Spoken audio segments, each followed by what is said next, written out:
Hi, parents. It's Mr. Oliver here. I just want to give you guys like a pretty quick weekly update. Let's get to it. Monday, we're having our test review. I am really excited. Well, because our test is coming Tuesday, so obviously we're doing our review Monday. This is the most excited thus far. I've been about a test coming up.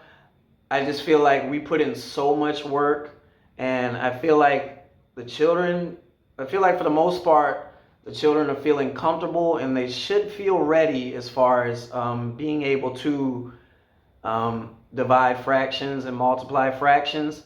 My only thing that I really need your help with, adults, is please, please, please, well, help me out with a couple things. Make sure that your child gets a lot of sleep Monday night. All right, that'll really help me out. Tuesday, what was I going to say? Yes, the most important part, I actually feel very confident in our children's abilities to go ahead and multiply and divide fractions because that's what the test is about. I am more worried about, not worried, but I know the difference between your child doing well on this test, um, even by like a whole or maybe two even letter grades, is going to be how much your child practices these close reading strategies that we've been focused on this entire unit. If there's any way you could just echo this in their head, please, please. Just very quick, well, what I mean by those close reading strategies is on this test, please encourage your child. We've been doing it every day in class, but if you all could be an extension of me at home and really let them know, please, please, please, let's practice our close reading strategies. And what I mean by that is the first time you're reading a question on the test, you're going to read that question and then you're going to be able to tell me, well, not tell me, but tell yourself, ask yourself, what is the gist? What is the main idea of what this question is? I don't even want them focused on the numbers. Just read the problem and then be able to tell me like, okay, this problem is about Susie bought some lemonade and she's trying to separate the lemonade into a certain amount of cups. Oh, okay, and we're sharing the lemonade equally among those cups, okay? Because that's what they want to be able to be focused on. And like key information, that's when we're actually, the next time, because that's the first time they read the problem. You just want them to get the gist. The second time, they're going to read the problem again. And then they're going to pull out the key information. And I'm telling all my kids, because this really is going to be the difference between how your child does on the test. If they can, first of all, just tell them to slow down. And second of all, I'm not accepting any tests. Nobody is clicking submit until I see they have written the key information for every problem.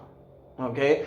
Key information, things I'm talking about is like the key variables, like the numbers, and the key terms that really point you in the direction of what you want to do math operation wise. Like the problem I just kind of talked about with like Susie Q, I mentioned the term share equally. Like your child should be able to see, share equally, share equally. Boom, division. We actually say that in class, that's why I said it like that. But okay, so we've been talking about it and we've been making metaphors for these close reading strategies. We've been making metaphors to cooking food. And my whole thing is the children that are going to do well on this test are the ones who are not going to be focused on microwaving food, because microwave food tastes nasty. So if you're trying to do these word problems and you're trying to do them quick without doing the close reading strategies, that's equivalent to microwaving food. I've been telling them I want them to practice I want them to look at these word problems as if they're Thanksgiving dinner or just a good dinner in general, one that you have to take your time on.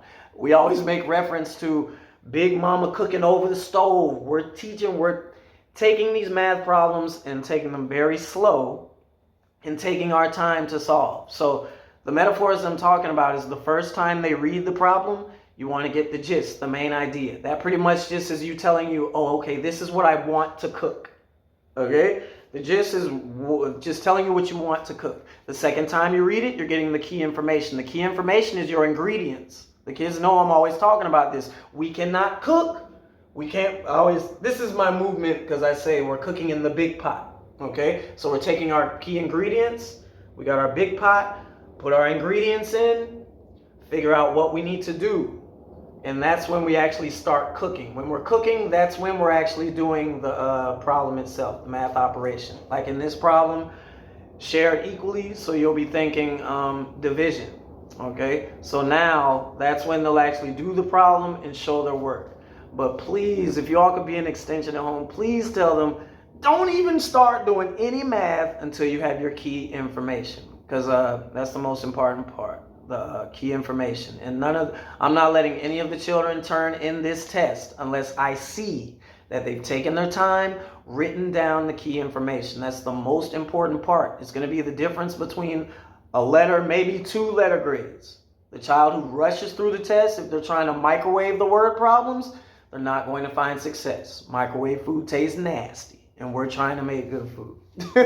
Okay, but oh, just real quick, yeah, just please make sure the kids get sleep Monday night, and Wednesday we're going to start our new unit. We'll tackle 4-1.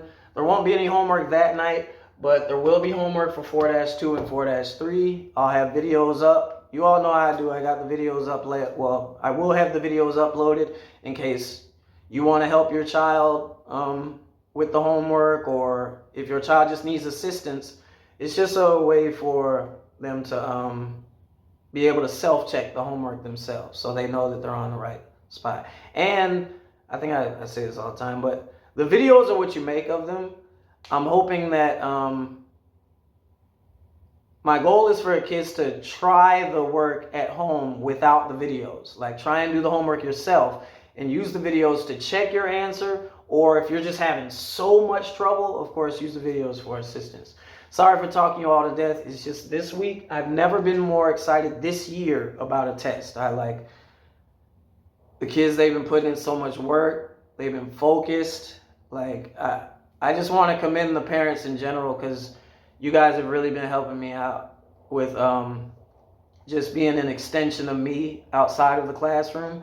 And it's just